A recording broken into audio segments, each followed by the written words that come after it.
significant class drop, I think, from the two 3-year-old races that he's competed in the last 2 starts. The Newmarket run was a good one because he did best of the high draws in that race, and then he was probably a little bit too far off the pace. They didn't go that quick in the Nottingham race last time out, and he was probably just caught a little bit too far back. He was quite keen as well, and it just didn't work out for him. So he's a good looker.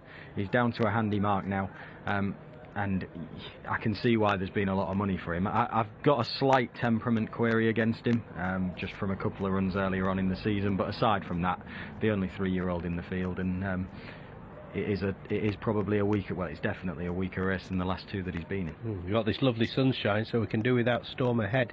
Any storms coming, but Storm Ahead, the horse, has a chance here. A winner at Doncaster, 71, a handicap mark. Well, you'd like a bit of juice in the ground maybe for this blinkered 6-year-old who has a £5 penalty. Thing is, Martin, when that horse won last time out, it was his first win for a while, wasn't it? About 3 years. Yeah, and it was an ordinary race as well on much softer ground. So again, I think there's reasons there why he may not back up on a much quicker surface in a better race, back up the weights. I think he is a little bit of a character, one that you wouldn't trust massively. So I think there's horses, it's very competitive races. I think there are a couple of horses at least at bigger prices that 20 seconds remaining. Jackhammer being probably first and foremost of them.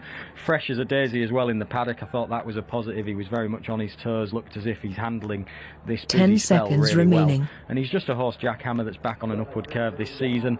Last time out at they ran him over a mile and a quarter in a Lady Riders race, and I think he was just used up a little bit too soon. He got to the front on the bridle pretty much, took a couple of lengths out of them, but he's not a horse that does an awful lot in the front, particularly over the mile 2. So dropping back in trip today probably keep him sort of covered up for a little bit longer. I think he'll run very well again. Yeah, dropping in triple suit, won it second at Ayr the other day. Good effort, and he's a stablemate of Radana.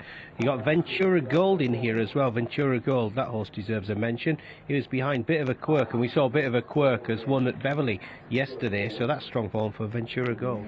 Yeah, and he's holding his form well. I think the stiff mile will suit him.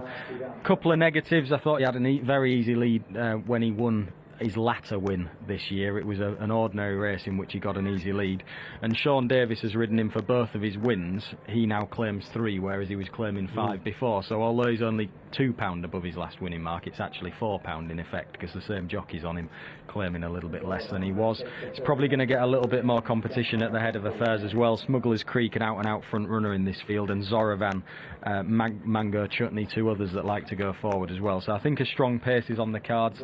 Wondered if at a very big price, Peter, that might bring number 9 Paparazzi into the equation. He's a horse on a lower turf mark now. He'll be suited by a strong gallop because he misses the break, and he made a big move into the race last time out at Donny before getting tired. Yeah, and that Zoravan will like the ground. Well drawn to front run from stall number 5 as well. Zoravan ties in neatly with Smuggler's Creek. Smuggler's Creek, one of the possible front runners here. Not too many left to go in, but remember, Smuggler's Creek is up in grade here and up in trip. Carlisle Bell Consolation, what's the winner, Martin?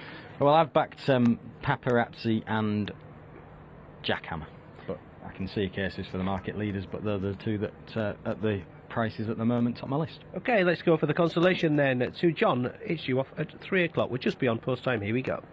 Thanks very much indeed, Peter. Down to the last one now. Jacob Black to complete the lineup here. Over the 1 mile distance, then the Carlisle Bell consolation race about to get going. All set, they're off and racing. The market has gone in play. Smuggler's Creek away very smartly indeed, together with Inner Circle. Burge towards the inside is up with the pace too, and not far away is Barasti Dancer, and Redana moving close towards the lead.